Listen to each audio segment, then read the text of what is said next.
Hey, we're back again here in the cabin, running through our videos, run through our interviews. Now after we got done with, John Dudley, the Pig Man, and then Donnie Vincent. You know what better way to continue on learning interviews with the PSE team than having none other than Tim Andrus come back. He's been on the PSE team for a few years now, but he stopped by and we got to interview him. Yeah, we spent, I don't know, was this our second, third year that we've talked with him? Third year. Yeah, so I tell you what, take a quick listen here. This is our interview with Tim Andrus from Rush Outdoors. Hey, welcome back ATA 2020. We're sitting here at the PSE booth from Rush Outdoors. Tim Andrus stops by once again. Guys, how you doing? How's it going? Doing good. Season 9. Season 9's upon us. We're already started filming. A great season last year, and it's our time of the year. This is for all of it's like the Super Bowl for outdoorsmen right here for the TV of the show. And you found me. I was in the Bows. I mean, I have the catalog here. I can't walk away. John's saying, hey, we got a meeting. I'm like, 2 more minutes. We're happy to be back. And you lost him. He's looking at bows, right? Yeah, he's over there looking at bows. I'm doing this. But they're a great product. When you have a great product and great customer service, it's a no-brainer. That's why we've been partnered with them, and they're great. We're back. Yeah, it says it all. I mean, it does. They do. They take care of people. Yeah. You can't say enough about PSE and the people that work with them. You know what? I have one problem, though. They make so many great bows. I'm not sure which one I want to shoot. I was just about to ask you, have you made a decision yet? I'm at the older one. That I have the Expedite, the Evolve 35. I mean, I like I'm in the thing, but I mean, it doesn't matter which one you pick. They're all. Do you like the longer axle? I do. I'm a taller guy, the little heavier guy. So yeah. For us, we like the shorter 28s, 31s. Go figure, right? Right. Yeah. But with that being said, being in the PSE family, great company to work with and partner with. Absolutely. Like we alluded to, season 9's coming up. How was last season, which will be coming out this year? How was it for you? It was good. Right out of the get-go, August, 3 of our members, antelope hunting. John and Brad were in Montana. I was in Wyoming. PSE put 3 in the dirt like that. Great footage. On to deer season, and we kept the ball rolling, and it was a great year for us. And then it sounded like a broken record. Every year with the TV show and with our hunts, it seemed like we go a notch higher. And it's been we're very blessed. There's no other way. I mean, very blessed. I mean, we've all had bad seasons. I had in the beginning, my first year when I became host was my worst year I ever had. I'm like, great way to go, Tim. And Mother Nature is one of my biggest foes. I mean, I've always had issues. Her and I we have a love-hate relationship, and it's on the hate side. I mean, the fall started out great this year. In Montana, Wyoming, it was in the single digits, killed 2 great bucks. Go to Nebraska, it warms up, and everything just went. We did have one of those weird falls but how did you do in your home state? I wasn't home much since I know you weren't home much, but I recently retired. At home. Recently retired. It's been a little over a year now, and my goal was that I wanted to do a road trip. No time span or no set time dates, and with flying, you're really hurt by you're going to have your weapon. So if I'm doing a bow hunt and a gun hunt, there's my 2. Then I got to have regular clothes, and then I got to have hunting clothes. So I'm retired. So I load up a truck. I mean, for the older viewers, they'll know what the Beverly Hillbillies look like. I like a Jed Clampett driving down the road. My truck filled up, and I did from start to finish, I did a 34-day trip. Drove to Montana, hunted Montana, went to Wyoming, took a break in South Dakota, did a little history shooting in Deadwood. Then went to Nebraska, did a little bow, then went into rifle season, and then came on home. 34 days. So, to answer your story, I did not shoot a buck in New York. Newsflash. It happened. I killed a great one last year. I didn't expect to do it 2 years in a row. So, I did do something pretty cool. When I was 18, my mom gave me a rifle for Christmas, right? And I'd use it for then I switched guns and sponsors, and I lost my mom 3 years ago. But I always take that gun as a backup gun for my hunts. Something goes wrong, like with my bows. I always have 2 PSE with me. I have 2 rifles with me. And I thought, you know what? I was home. My buddy said he's got some dough coming into his, his food plot there. I said I'm gonna take Mom's gun there, and Mom helped me shoot a gun. I always we have a big event making burgers and sausage, so that was my sausage dough. Nice. That I did with my mom's rifle. There you go. Providing again. There's something about things that are passed on or handed down that you have that connection with. I remember the first time my dad handed me my great-grandfather's 16 gauge. Yeah. He was squirrel hunting with that gun, had a heart attack, passed away with that gun in his hand. So it was passed on to us. I never really rabbit hunted, and I got invited on a rabbit hunt. I killed 3 rabbits that day with that gun. And it just means so much more. I mean, and it was the day, and you probably saw my feet, was that one picture with the standing corn, and we had a whitetail institute green, winter greens lot right there. The snow was heavy, and I was taking pictures of her with my phone before we were filming it for the thing. I took a few pictures because it was a great photo, and I shot her, and the first thing I said, thanks, Mom, you helped with that one, and the snow was coming down. It was a great video there. You're doing a little everything. You're doing your dough management. You're putting some good quality food in the freezer. It was just a great hunt. That's awesome. And so that was last year. So now you're starting off on for this year. You got any great hunts lined up that you're going to be going on? Well, the hard part we have with that is with some of the western states, it's a draw. So Wyoming's pretty much, I want to slam dunk. Montana is a little bit tougher. I'm going to try to do Montana again, Wyoming, Nebraska. I got some more ground in Nebraska. And what I'm doing, to scout it, when you live in western New York and your ground's in Nebraska, you just can't drive out for a couple hours to scout. Kind of hard. So I thought I better go turkey hunt there this spring and do some scouting. So Multitask. I'm going to go out there, and it worked good for me in Montana last year. I was on a new piece of ground. I did a grand opening for the running stores in Baker, Montana. I was done with that. I drove over an hour and a half away to Glendive and turkey hunted. Killed a nice Miriam on film. But when I was done, I had a couple days to wander around, so you're not going to disturb the deer. No, not that early. I walked in their bedroom. I walked up and down everything, just trying to get a feel. So when I came back in the fall, I came back 2 days early to just sit back in glass, figure out where I wanted to put the blinds up and stuff.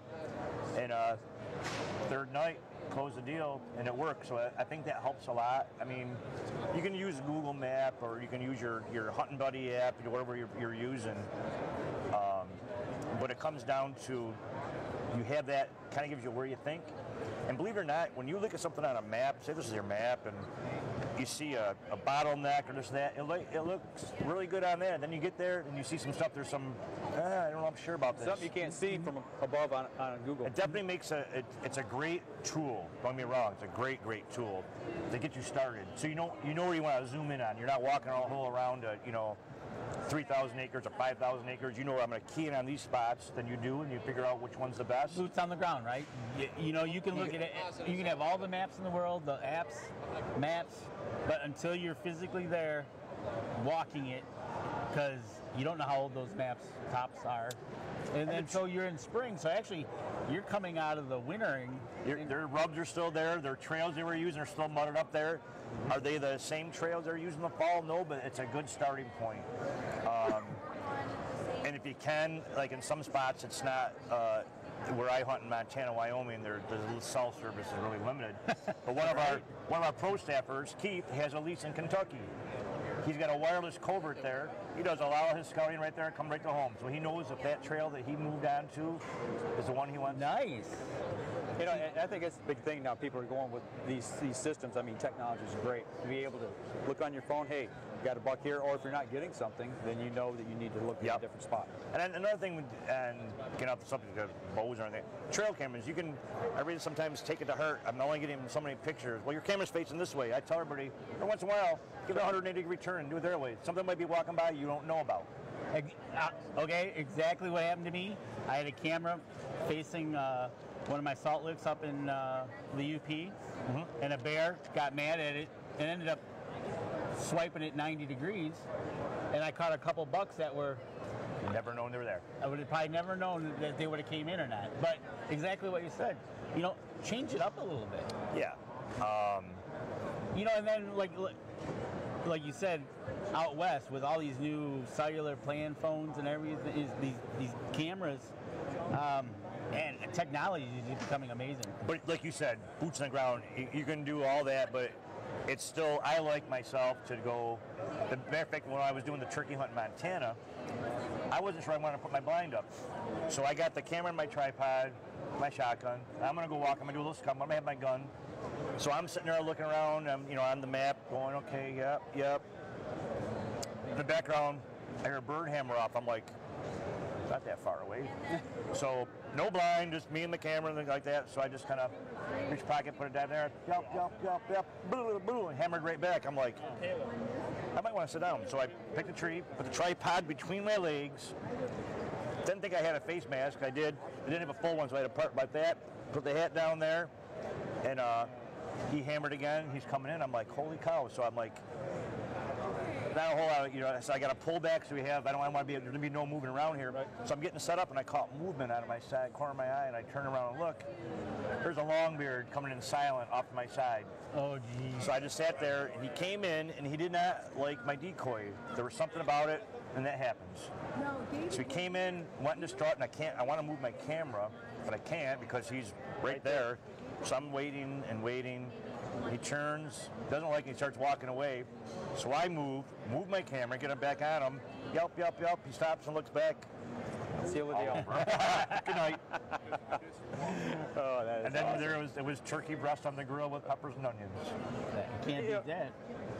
Saying that, we've talked to a lot of people about when you're out on a hunt and you're successful, do you bring back a lot of meat, like maybe back straps, and have a little portion over an open fire? Or maybe if you're fishing? I have, it all depends on the time and where I'm staying at. I try to use like those where I can rent a cabin or a vacation rental by owner or a little house. Right.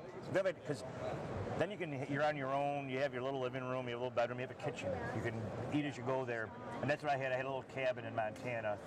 And I came back and Karen, you met Karen, she had never had wild turkey before. So I breasted it out there, wrapped it, made some spices, went to town, put some spices out, wrapped it in bacon and cooked it on the grill. And it was fantastic. I'm hungry now. Right? And yeah, it's almost lunchtime, right? Oh, man.